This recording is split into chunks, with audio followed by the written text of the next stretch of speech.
Monsoon tour, మధురానుభూతులు sure. పూర్తి వివరాలకు చదవండి రేపటి సాక్షి దినపత్రిక. పోనీ ఆ ఎన్డీడీబీ రిపోర్ట్, ఆ గుజరాత్ నుంచి వచ్చిన ఎన్డీడీబీ రిపోర్ట్, పోనీ ఆ రిపోర్ట్ అన్నా కానీ ఖచ్చితత్వం ఉందా? ఆ రిపోర్ట్ అయినా ఖచ్చితమైన రిపోర్టా అని అంటే ఒకసారి గమనిస్తే ఆ రిపోర్ట్లో వాళ్ళే డిస్క్లైమర్లు రాసినారు. ఆ రిపోర్ట్లో వాళ్ళే డిస్క్లైమర్లు రాశారు. ఆ రిపోర్ట్ ఒకసారి కూడా చూపించుకో, తప్పే ఉంది. ఆ రిపోర్ట్ డిస్క్లైమర్ చూపించు, ఆ రిపోర్ట్ టెలికాస్ట్ పెట్టండి. ఆ రిపోర్ట్లో వాళ్ళే డిస్క్లైమర్ రాశారు. ఏమని రాశారు? ది ఎస్ వాల్యూ అంటే ఉండాల్సిన స్టాండర్డ్ వాల్యూ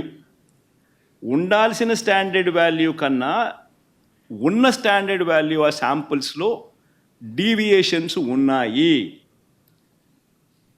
కానీ హౌవెవర్ కానీ ఈ సర్కమ్స్టాన్సెస్లో ఒక false positive result can also be obtained. అంటే ఇలాంటి సర్కమ్స్టాన్సెస్లో ఒక false positive result can also be obtained అని డిస్క్లైమర్ కూడా ఇచ్చారు. ఆ false positive result can be obtained అనే డిస్క్లైమర్లో వాళ్ళు ఇచ్చిన పరిస్థితులు ఏమిటంటే, if the milk is obtained from bovine milk other than cow's milk,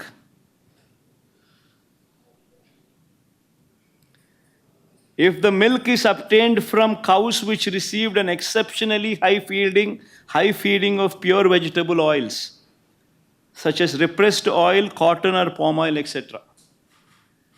అంటే ఈ శాంపుల్ గన ఆవుల దగ్గర నుంచి ఆ ఆవులు high feeding of pure vegetable oils such as repressed oil, cotton, palm oil ఇటువంటివి తిన్న పరిస్థితులు ఆ ఆవులో ఉంటే ఈ రిపోర్ట్లు ఈ మాదిరిగా రావచ్చు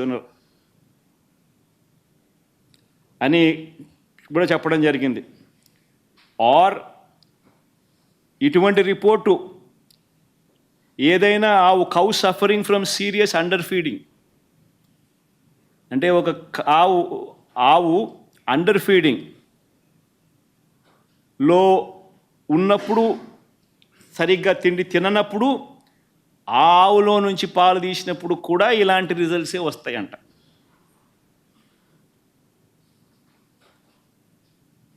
ఇవన్నీ రిపోర్ట్లో వాళ్ళు డిస్క్లైమర్స్ కింద రాసినారు. ఇదేదో ఖచ్చితమైన రిపోర్టా అంటే అది కాదు. మరి ఇవన్నీ తెలిసి చంద్రబాబు నాయుడు కావాలని అబద్ధాలు ఆడుతూ తిరుపతి వెంకటేశ్వర స్వామి వారి విశిష్టతను, ప్రసాదానికి సంబంధించిన పవిత్రతను దగ్గర ఉండి కావాలని అబద్ధాలు చెప్పి అనుమానపు బీజాలు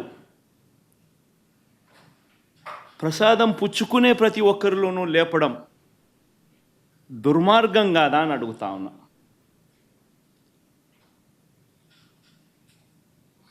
అపవిత్రం కాదా అని అడుగుతా ఉన్నా. నీ రాజకీయ స్వార్థం కోసం వెంకటేశ్వర స్వామి ప్రతిష్టను దిగజారుస్తూ ఉన్నావు. నీ రాజకీయ స్వార్థం కోసం వెంకటేశ్వర స్వామి ప్రసాదానికి సంబంధించిన విశిష్టతను దిగజారుస్తూ ఉన్నావు. జరగనిది జరిగినట్టుగా, యానిమల్ ఫ్యాట్తో తయారు చేసినట్టుగా ఒక అబద్ధాన్ని ప్రచారం చేస్తూ ఉన్నాం.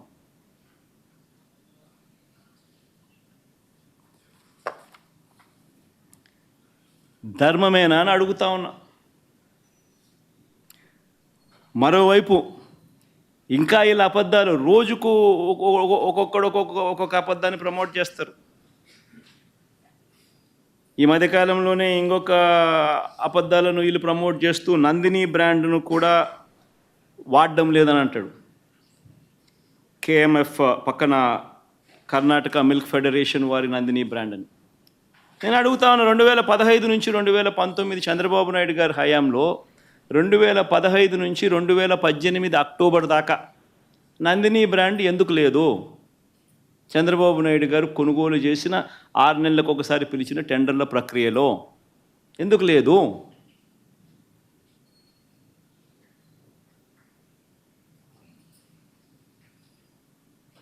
నందిని వాళ్ళు కూడా అప్పుడప్పుడు పార్టిసిపేట్ చేస్తారు, అప్పుడప్పుడు పార్టిసిపేట్ చేయరు.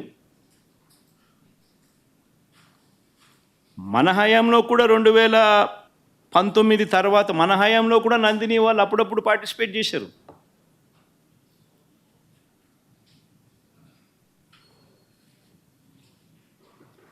రేటు ఇంకోటి అంటాడు, 320 రూపాయలకి నెయ్యి ఎట్టు వస్తుందని. ఇంకా ఆశ్చర్యకరమైన విషయం అండి, నాకు అర్థం కాల. చంద్రబాబు నాయుడు గారి హయాంలో 2015 నుంచి 19 వాళ్ళు ప్రొక్యూర్ చేశారు కదా నెయ్యిని. టెండర్లు పిలిచి ఇదే మాదిరిగానే ఈ టెండర్ల ద్వారా పిలిచి ప్రొక్యూర్ చేశారు కదా. ఏ రేటుకు ప్రొక్యూర్ చేసినారు? అదే క్వాలిటీ నెయ్యే కదా ఇప్పుడు కూడా. అప్పుడు అదే క్వాలిటీ, ఇప్పుడు అదే క్వాలిటీ. దశాబ్దాలుగా నెయ్యి క్వాలిటీ అదే, కొత్తగా మారింది ఏమీ లేదు. అవే ఆవులు, అవే డైరీలు, అవే ఆవులు, అవే పాలు, అవే నెయ్యి, అదే క్వాలిటీ. ఆ క్వాలిటీ ఉంటే తీసుకుంటారు, లేకపోతే తీసుకోరు. చంద్రబాబు నాయుడు హయాంలో నెయ్యి ఏ రేటుకు కొన్నారు? 276 రూపాయలు 2015లో కొన్నారు టెండర్ల ద్వారానే. 2019 జనవరిలో, అంటే ఆయన చివరి దాంట్లో 324 రూపాయలు కొన్నారు. మరి అటేటప్పుడు ఇక్కడ 320 కొంటే తప్పేముందయా? ఉన్న రేట్ అది. వాళ్ళు టెండర్లలో వాళ్ళు కోట్ చేసినారు, L1 కింద ఎవడైతే వాళ్ళకి ఇచ్చినారు. ఏం తప్పు జరుగుతూ ఉంది? నీ హయాం అంతా ఇదే రేట్లతోనే జరిగాయి, కొనుగోలు చేశారు. మరి ఇప్పుడు కూడా అదే రేట్లతోనే కొనుగోలు జరుగుతూ ఉంది. కేవలం చంద్రబాబు నాయుడు ఇప్పుడు ఆయన హెరిటేజ్ పాలను కార్టెల్ ఫామ్ చేసి నెయ్యి రేట్లు పెంచేసి ఆ కార్టెల్లో చంద్రబాబు నాయుడు హెరిటేజ్ కంపెనీ లాభపడాలనే ఉద్దేశంతో కొత్తగా ఇప్పుడు రేట్లు పెంచడం కోసం అని చెప్పి కొత్తగా ఇప్పుడు మాట్లాడుతూ ఉన్నాడు చంద్రబాబు నాయుడు. అదే క్వాలిటీ నెయ్యి, అయ్యే స్పెసిఫికేషన్సే నువ్వు అడిగేది. దశాబ్దాలుగా నువ్వు అయ్యే స్పెసిఫికేషన్స్ అడుగుతున్నావు. అవే స్పెసిఫికేషన్స్ అప్పుడు అడుగుతున్నావు, అవే స్పెసిఫికేషన్స్ ఇప్పుడు అడుగుతున్నావు. అదే క్వాలిటీ అప్పుడు అడుగుతున్నావు, అదే క్వాలిటీ ఇప్పుడు అడుగుతున్నావు. తిరుపతి లడ్డు అన్న విశిష్టత మనం చాలా గొప్పగా చెప్పుకుంటాం. తిరుపతి లడ్డు టేస్ట్ చాలా బాగుంటుంది అని, గొప్ప టేస్ట్ అని. మన అదే క్వాలిటీ టేస్ట్, అదే నెయ్యి, అదే క్వాలిటీ, అదే టేస్ట్. అప్పుడైనా అంతే, ఇప్పుడైనా అంతే, ఎప్పుడైనా అంతే. మరి ఈ మాదిరిగా అబద్ధాలు ఆడడం ఎంత మటుకు ధర్మం?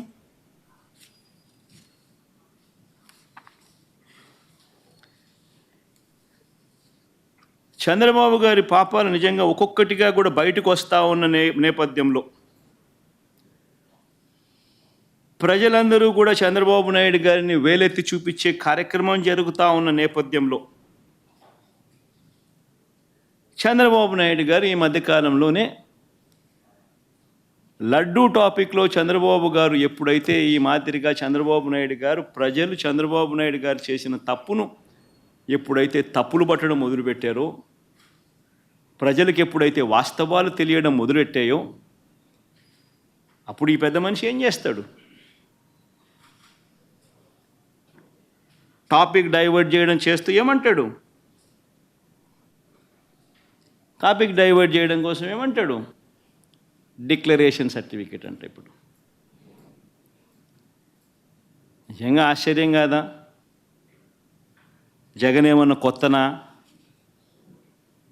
రాజశేఖర రెడ్డి గారు ఏమన్నా కొత్తనా? నా మతం ఏమిటని తెలీదా ఎవరికైనా ఆంధ్ర రాష్ట్రంలో కానీ దేశంలో కానీ? నా కులం ఏమిటి అని చెప్పి ఎవరికి తెలీదా రాష్ట్రంలో కానీ దేశంలో కానీ? రాజశేఖర రెడ్డి గారు 5 సంవత్సరాలు ముఖ్యమంత్రిగా ప్రతి సంవత్సరం బ్రహ్మోత్సవాలకు వస్త్రాలు నాన్నగారే సమర్పించారు. మా నాన్నగారి కొడుకునే కదా నేను కూడా తిరుపతికి ఎన్నోసార్లు పోయా కదా ఇంతకుముందు కూడా, ముఖ్యమంత్రి కాకమునుపు. అంతెందుకు నా పాదయాత్ర మొదలెట్టేటప్పుడు వెంకటేశ్వర స్వామి ఆశీస్సులు తీసుకొని మొదలెట్టా. నా పాదయాత్ర అయిపోయిన తర్వాత నేరుగా తిరుపతికి వెళ్ళి కాలినడకన కొండెక్కా. తిరుపతికి వెళ్ళి కాలినడకన కొండెక్కి వెంకటేశ్వర స్వామి దర్శనం చేసుకొని తర్వాతనే ఇంటికి పోయా. నా పాదయాత్ర అయిపోయిన తర్వాత, నా 3648 కిలోమీటర్లు నా పాదయాత్ర అయిపోయిన తర్వాత. ఇవన్నీ తెలియవా రాష్ట్ర ప్రజలకు? మన అప్పుడు చంద్రబాబు నాయుడు గారు ప్రభుత్వమే కదా అప్పుడు ఉండింది. అప్పుడు నేను ప్రతిపక్ష నాయకుడినే కదా అప్పుడు. మన ఆయన కళ్ళ ముందరనే కదా వెళ్ళింది, తిరుపతి కొండెక్కింది 2 సార్లు. మళ్ళీ దాని తర్వాత నేను ముఖ్యమంత్రి అయినా 5 సంవత్సరాలు తిరుపతి బ్రహ్మోత్సవాలకు దగ్గరుండి వస్త్రాలు నేనే సమర్పించాను.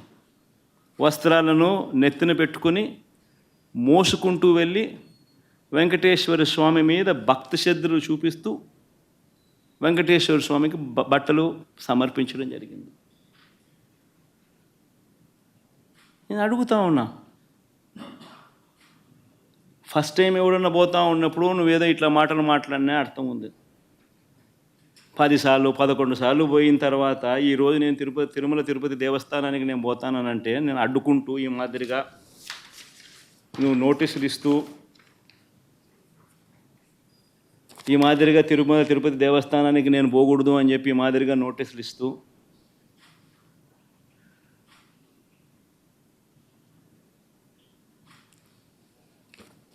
ఈ మాదిరిగా మా ఎమ్మెల్యేలకు మా కార్పొరేటర్లకు అందరికీ కూడా ఈ మాదిరిగా నోటీసులు పంపుతూ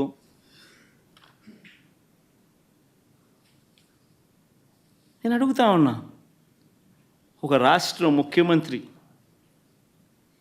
ఇంకా 5 సంవత్సరాలు బ్రహ్మోత్సవాలలో తిరుమల తిరుపతి దేవస్థానానికి వస్త్రాలు సమర్పించిన నేను, ఇన్నిసార్లు తిరుమల తిరుపతి దేవస్థానానికి వెళ్ళిన నేను, ఈరోజు తిరుమల తిరుపతి దేవస్థానానికి నేను రాకూడదట, పోకూడదట. కారణం ఏమిటంటే నా మతమట. నేను అడుగుతా ఉన్నా, నా మతం ఏమిటి అని అడుగుతా ఉన్నారు. అడుగుతా ఉన్నా నా మతం ఏమిటని. అవును, 4 గోడల మధ్య నేను బైబిల్ చదువుతాను,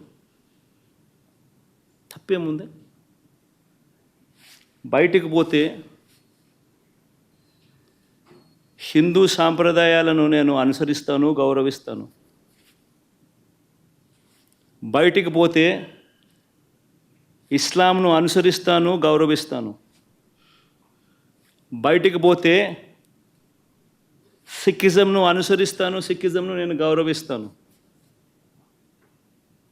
నా మతం ఏమిటని అడుగుతా ఉన్నారు. నా మతం మానవత్వం. డిక్లరేషన్లో రాసుకుంటానేమో రాసుకుంటా.